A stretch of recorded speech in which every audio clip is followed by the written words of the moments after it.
What's going on, everybody? Welcome to an important FOMC recap, as well as risk flows educational review webinar. And then we'll be diving into the market analysis and trade ideas. So FOMC was very interesting today in terms of its overall movement. Now, we already had expectations in our pre-planned analysis that FOMC may relatively bring a mixed bias to the table.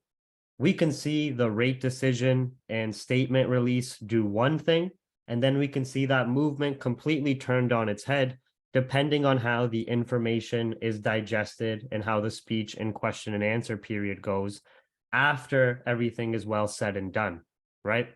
So the reason why a lot of these FOMC impacts have been more interesting is due to the overall economic environment we are in, where majority of the aggressive rate hike cycle has been priced in. The market has just been more on edge, potentially hoping for rate cuts, pause of the tightening of financial conditions, and any signs of Fed pivot. Now, we did have some movement go exactly how we expected with the initial interest rate decision release, as well as the statement.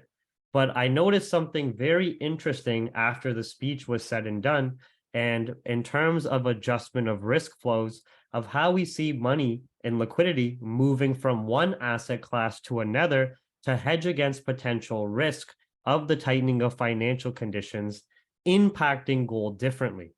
So we're just going to go through this step by step and look at some of those correlations, and you can see it play out across the board. Overall, expected neutral to hawkish FOMC. There's no real new events brought to the table. They didn't give any directions of further rate hikes or size of rate hikes. They didn't really talk about any timelines of holding rates up for whatever XYZ extended period of time. It was a relatively neutral to monotone FOMC statement that was still leaning more on the hawkish side. First initial comments were focusing on the fight on inflation and the banking sector still remaining resilient, right? Now, what we saw take place is step number one is when the interest rate decision came into play, because 25 basis points was the expected priced in rate hike, it led to an inverse impact where we sweep these highs roughly around 2034 key level.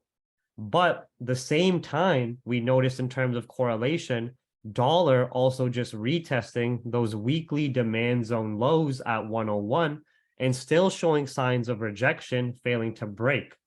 What we anticipated when we went through the actual FOMC report prior to the speech, as we still had that 30-minute window, was that this report was a lot more on the hawkish side, really not feeding into the Fed pivot prayer narrative.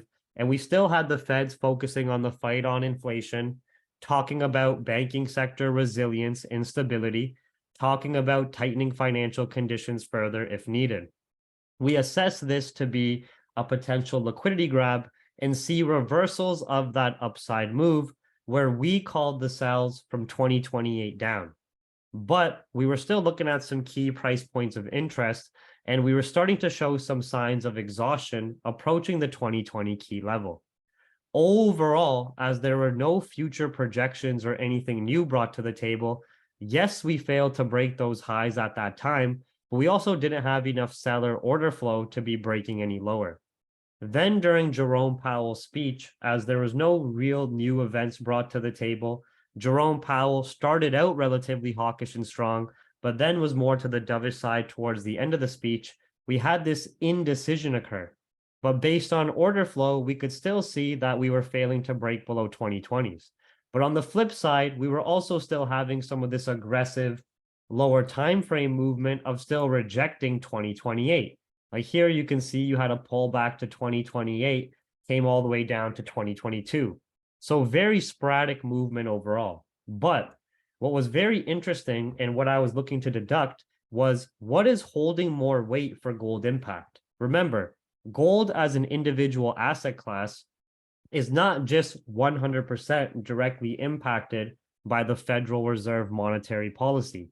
Gold is also well known historically to be a safe haven asset class and to be used to hedge risks whether those risks are global fear, uncertainty, or doubt, or whether those risks are potential downside in the stock market, as a lot of the rate decision impact has been priced in on gold.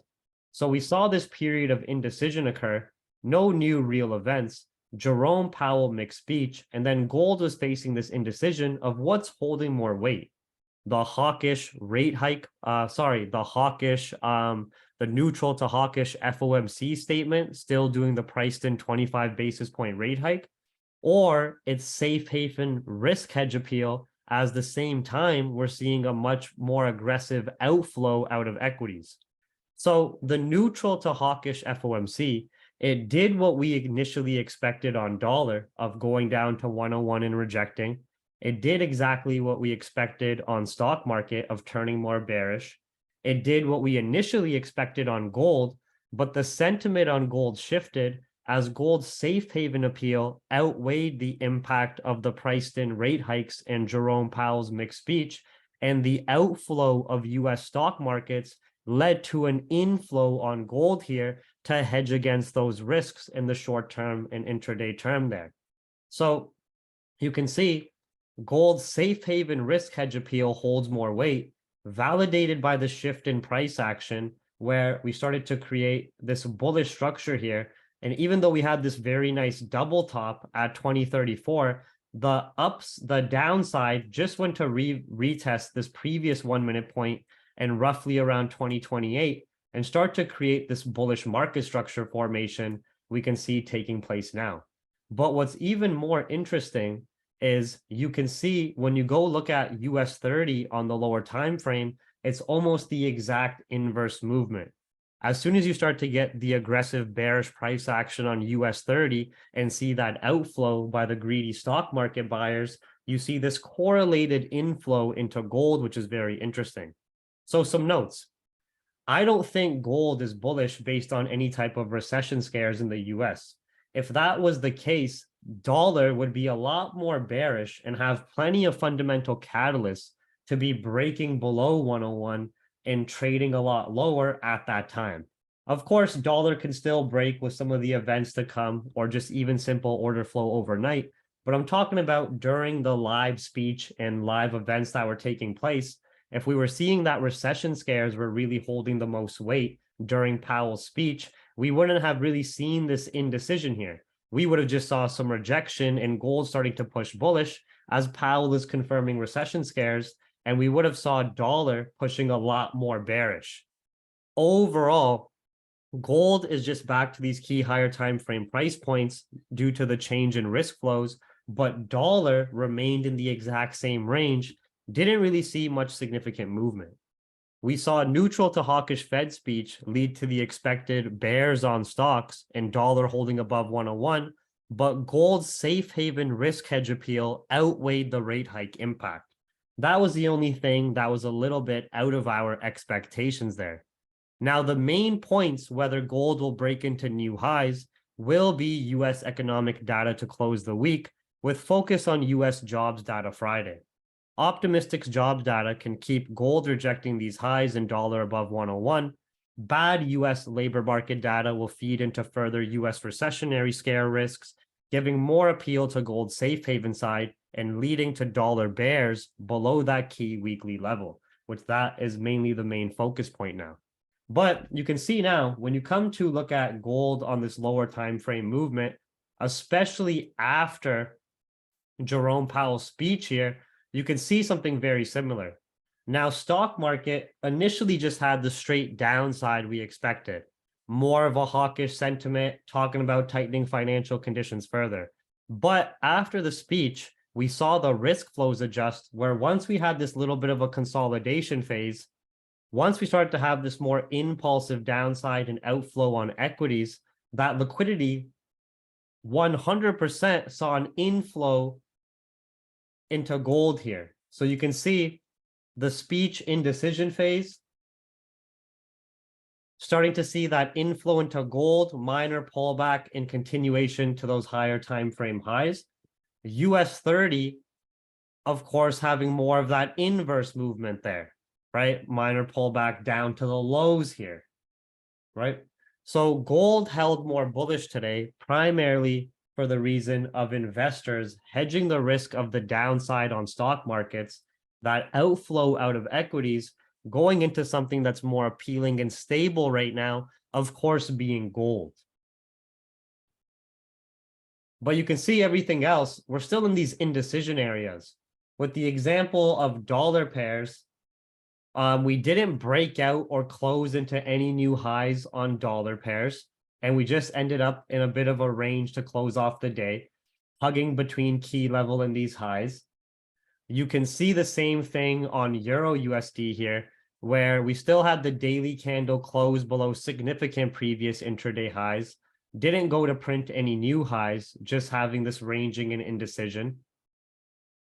So dollar movement was relatively standard and as expected, where I'm only bearish on the dollar if we can really have the confirmations to be clearing below 101, which in my opinion, to do that this week, if we don't have the technical breaks overnight, we're going to need bad US economic data feeding into the recessionary scare narrative, leading to a fundamental catalyst as the main reason to break below 101, 100.8 there.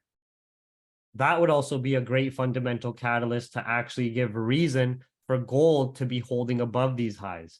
Because the reason why I did not prefer this change in risk flows and gold closing at these highs is because gold is coming to a very important area where we have to understand on the higher time frame, we've only broken above this area over the course of the last few years a couple of times, and anytime we broke above, it's been relatively short-lived.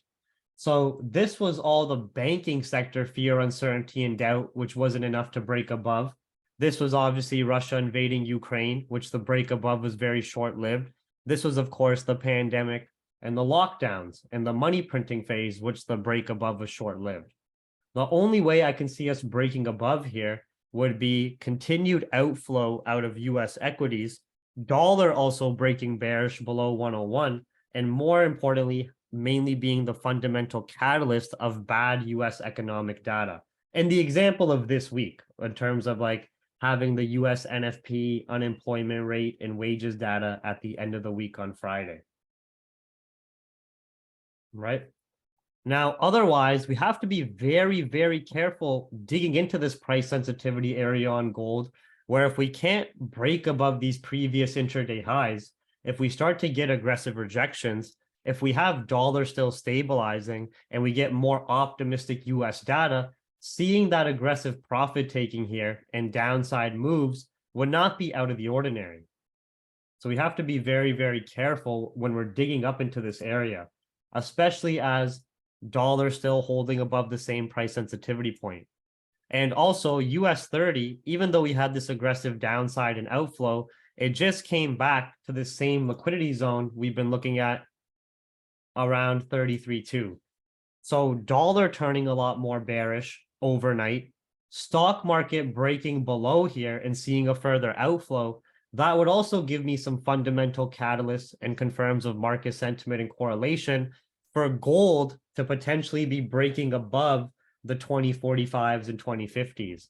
Otherwise, if we see that the FOMC sentiment is priced in, US 30 starts to stall out here and potentially bounce, dollar still bouncing in the range and not breaking lower, gold starting to reject those same highs, and especially if we still have optimistic US data, then we have to be very careful about the aggressive rejections we can get in this area.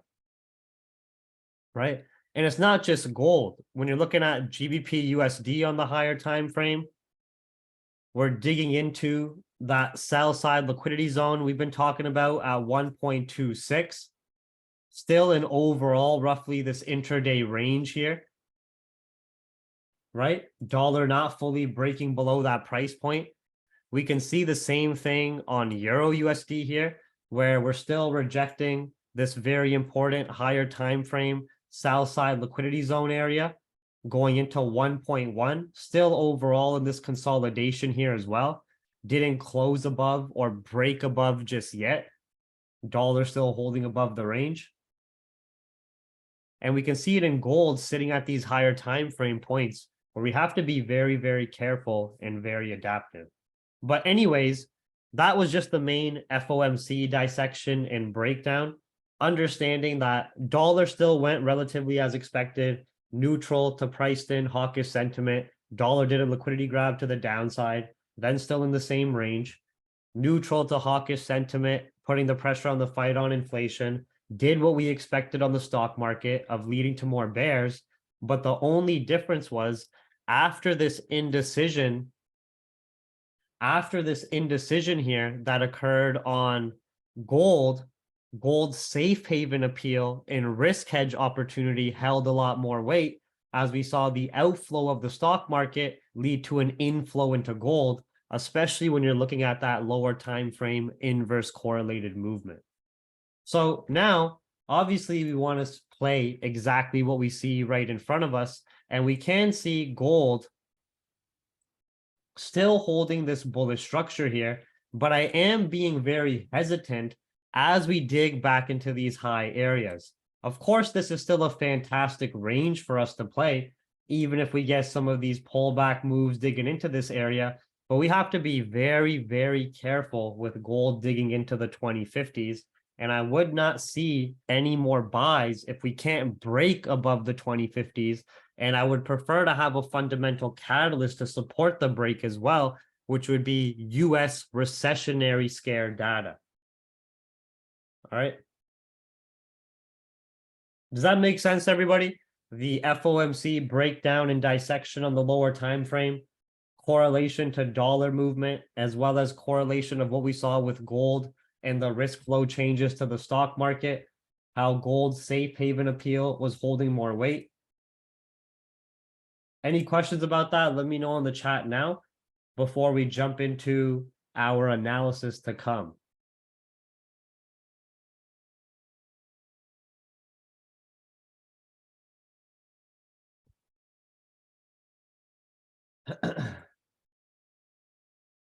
Okay, looks like no questions or anything. So now we have to look at what events we have in play to come, as everything is still very much data dependent, as Jerome Powell said himself. Tomorrow we have some international trade balance, initial jobless claims data for the US. And of course, we also have ECB rate decision, where they're expected to bring a hawkish sentiment to the table as well. Other than that, we just have some PMI figures from Eurozone and UK, which can still be relatively optimistic. The more important make or break data for dollar, gold, and US equities now is at the end of the week on Friday with labor market reporting. Overall, jobless claims has been still in the same healthy range. Even though JOLTS jobs opening saw a slight decline, it's still in a healthy range and the labor market's robust. ADP private sector reporting saw a huge surge. Fed still see the labor market as relatively tight and healthy as well. So if we get that optimistic jobs report on Friday, that would be a catalyst for dollar strength going back to 102, gold potentially to be rejecting the 2050s, turning a lot more bearish from those same higher time frame price points.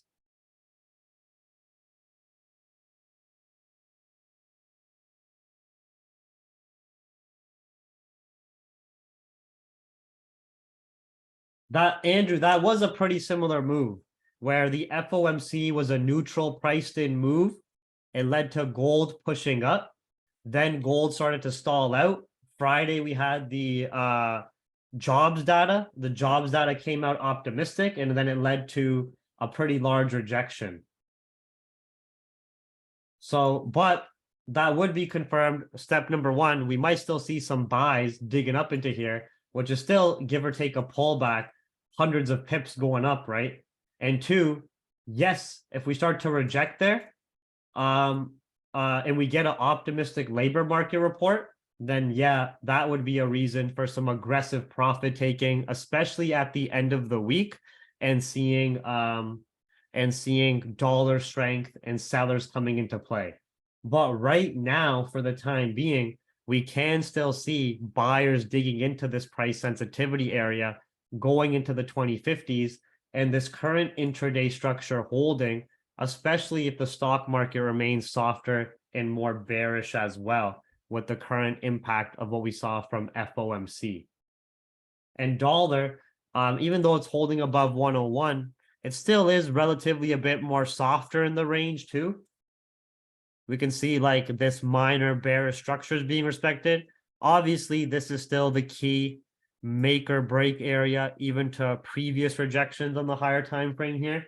But dollar's currently a bit softer. We're seeing that outflow out of equities as well. We're seeing more demand pulling into gold for its risk hedge opportunities and safe haven appeal. So we're still going to adapt to this current sentiment for the time being. I would need to see dollar breaking above. I would need to see dollar rejecting these lows and breaking above 101.4 and 101.5, and gold inversely breaking back below 2028 pretty much for me to see sells from current price points. Otherwise, if we don't get dollar stabilizing and more demand pooling into the dollar, if we don't get a break of this structure on gold, before we see any sells, we could easily dig into the 2050s, 2055s first. Does that make sense, Andrew?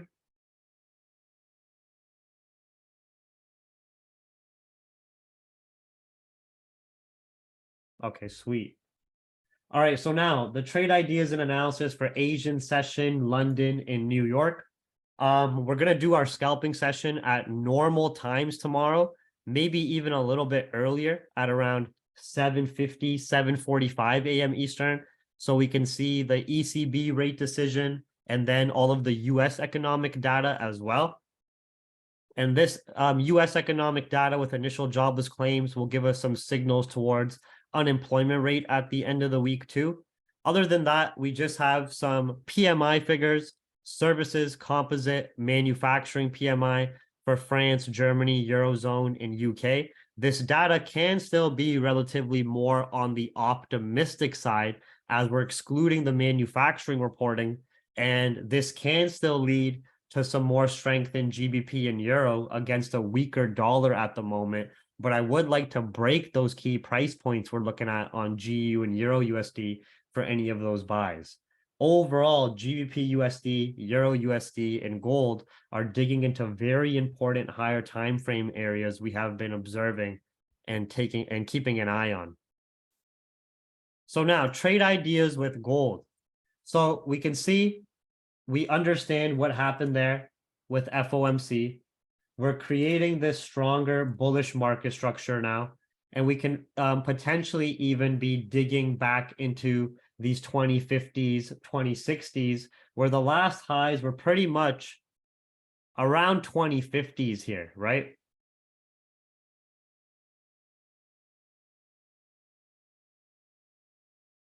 So in terms of some intraday trade ideas, if we just have these pullbacks, hold above 2034, break above current highs, and break above 2045, I would see the buy still extending on gold. I would be watching for rejections roughly in the 2050 to 2055 range. Now, this may also be data dependent on the US economic data tomorrow. Obviously, if we're coming up to 2050 and it's our New York session and jobless claims is completely terrible, obviously we're not going to be looking for sells there, especially when we're looking at our market sentiment confirmed.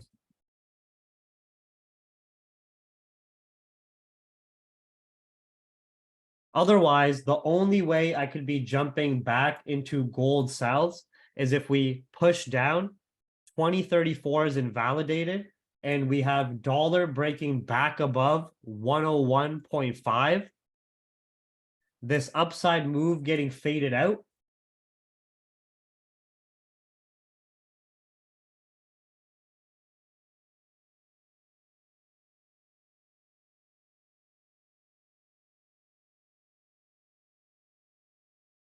and breaks below 2028.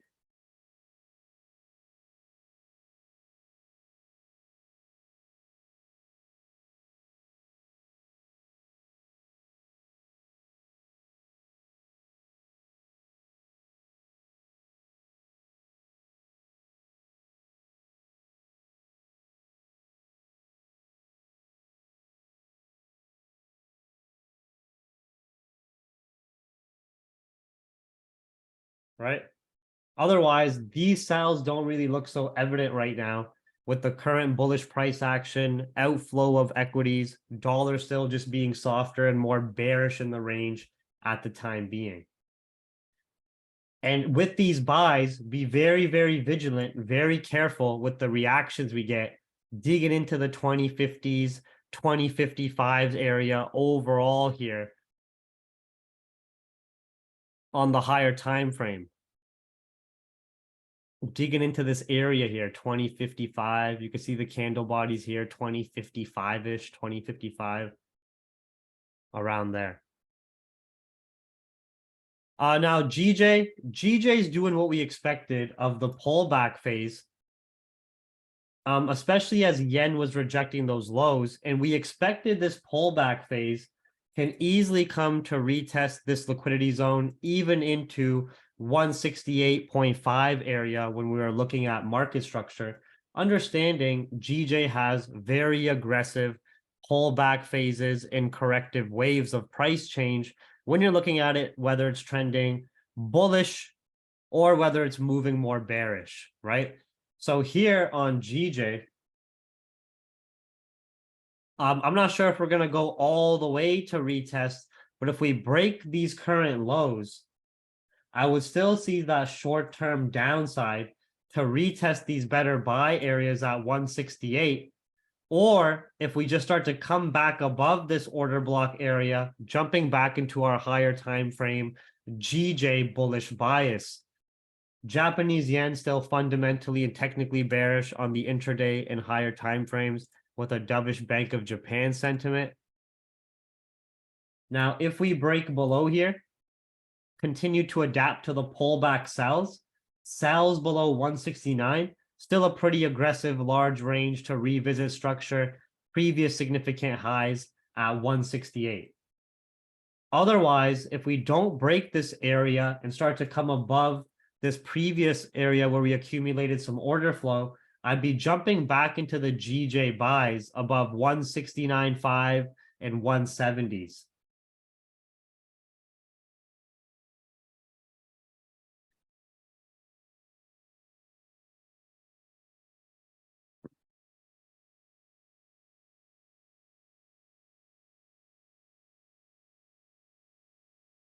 Now, GBP USD and Euro USD at very key price points, but I would only see buys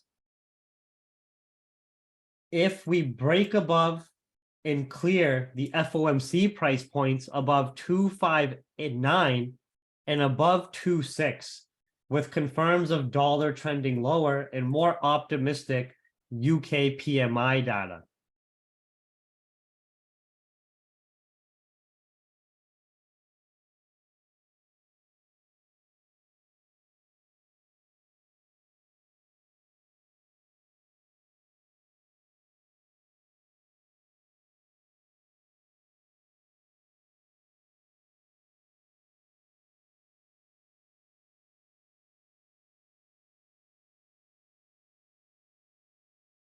Otherwise, very difficult for me to see sells with this current price action unless we're breaking below 254 with these buy areas not being activated, meaning we just see maybe this retest area revisited, dollar picks up strength, starts to come back above 101.5, hawkish sentiment holding more weight, confirmed with this shift out of this lower time frame structure, trading back below these previous intraday highs and key level there. Otherwise, it looks like we could still be squeezing to the upside here, especially with UK composite and services sector PMI still been relatively healthy above that 50 grade point. And even though dollar's holding above 101 for the time being, it's still bearish in the range lows we will need optimistic US data, especially with the NFP at the end of the week, to be any chance of reversals on the dollar and, of course, reversals on gold, GU, and Euro USD. This is going to be a similar type of idea on Euro USD, but the Euro USD buys line up with the key levels here.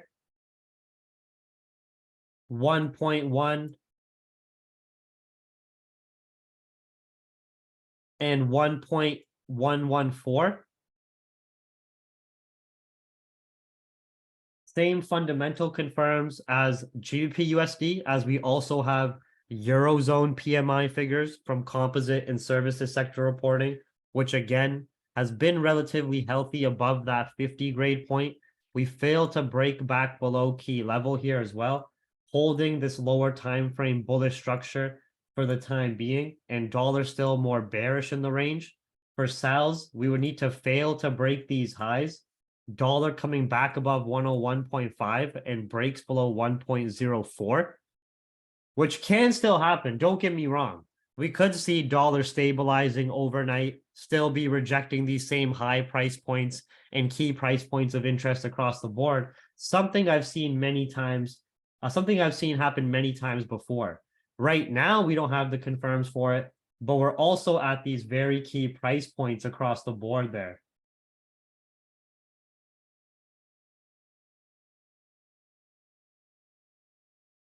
USD CAD is in more of an intraday range. And I don't really see anything clean on USD CAD, especially with the indecision we've had on the higher time frame and intraday, with mixed impact via crude oil pricing on the Canadian dollar. Canadian data and US economic data has both been mixed. FOMC didn't really bring us a clear directional bias. I would only see any further USD CAD buys above 365 and sells below 355, as pretty much over the last about week or two, we've just been hugging the key levels here and ranging in between them. So might as well not fight the markets and continue to just potentially wait for that directional bias. Now, equities. Equities is at a very important zone on the intraday here, where we are seeing stronger bearish structure formation. We are potentially breaking below that last intraday price sensitivity area, but we're also back to this liquidity zone where from this zone, we've seen highs printed before. Here, we had this accumulation phase to these highs. We had a pullback phase to these higher highs here, right? So this is a very important make or break area on US 30. Continued sells would be very simple below here. And if we reject the structure point. But if we fail to break here and come back below the previous significant lows around 33,500 and come back above this price sensitivity area, you can see this downside move getting canceled out and buyers still extending back into the market. Right now, we don't have those confirms. We have the hawkish sentiment holding more weight, outflow out of the stock market, inflow into gold. We have, of course, bearish price action, bearish market structure formation here as well being created. I would see sells from 33.5, sells from 33.3. 2070? What do you mean 2070?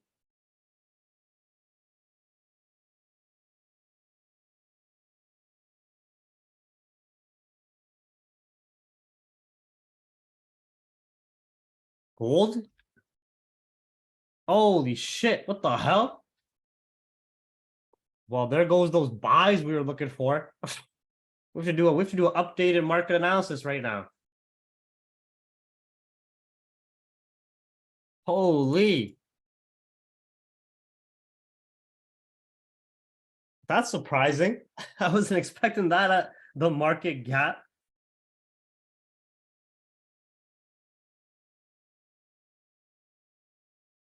Well, now obviously we didn't get to execute on those buys. So we might as well update the gold analysis right now.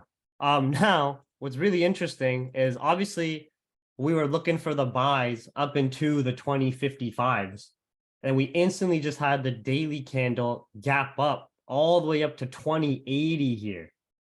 So now we're gonna have to update. So everything else still pretty much the same analysis: GJ, GU, Euro USD, USD CAD, and US 30.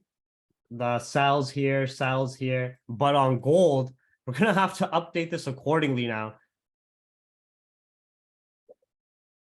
This didn't even load on Oanda yet, slow ass feed.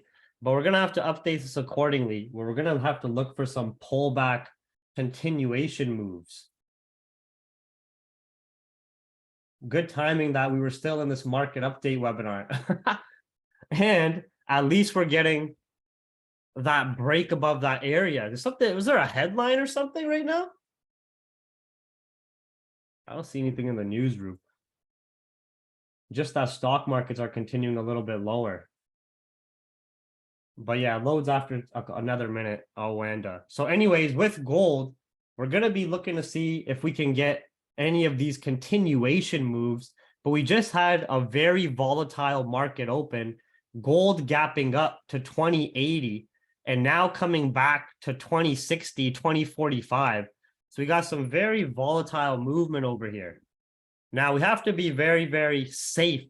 This didn't properly load just yet, but now when we're looking at gold, if we remain above the 2045s and 2040s here, we're just going to see some bullish continuation moves. I would prefer to see some type of pullback, but pretty much I'm going to be looking for that 2035, 2045 retest and pullback buys, retest of structure and continuation buys. Otherwise, I don't really want to buy at the very gap up top right now. You know what I mean? It's not really looking like I really don't want to play a guessing game with the spread spikes right now and playing the top. But I would like to see some of these pullback continuation trades for sure. I was wondering what Naeem was talking about when he said gap 2070. I was like, what? We just gapped up? So gold updated. Obviously no sells there anymore at the previous highs as we gapped up, but the 2055s we were going to watch as an area of interest based on data anyways. Now I'd be looking for some of these pullback and continuation moves. Very interesting. It looked like something came in from the energy sector, to be honest.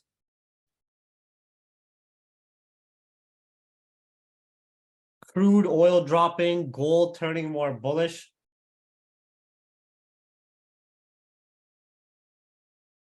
But anyway, so yeah, gold 2035, 2045, and 2050 are the new buy areas here now due to the adjustment with this active market gap. But keep in mind right now, price is very, very volatile with this gap up and open. And we're already like coming back down, and we're seeing the US funds future surge. Very aggressive movement here. So it's not like we're getting much FOMO. But anyways, everybody, so those are the trade ideas. We're going to be staying adaptive to that. Just the update with gold there. FOMC recap, dissection, a little fundamental review, and we'll see what the rest of these events bring us. Very, very surprised with this gold movement. What the fuck was that? And instantly snapping back too. Holy, lucky. Please tell me nobody jumped in buys at the top. Imagine somebody's jumping in buys at the top there, man. All the way back to 2045 already. That was really interesting. I haven't seen something like that since like the Iran war days or the trade war days. But yeah, pretty volatile, wild movement. We'll see what comes out of this. And once the noise and dust settles, spreads are way too wild right now anyways, right at market open.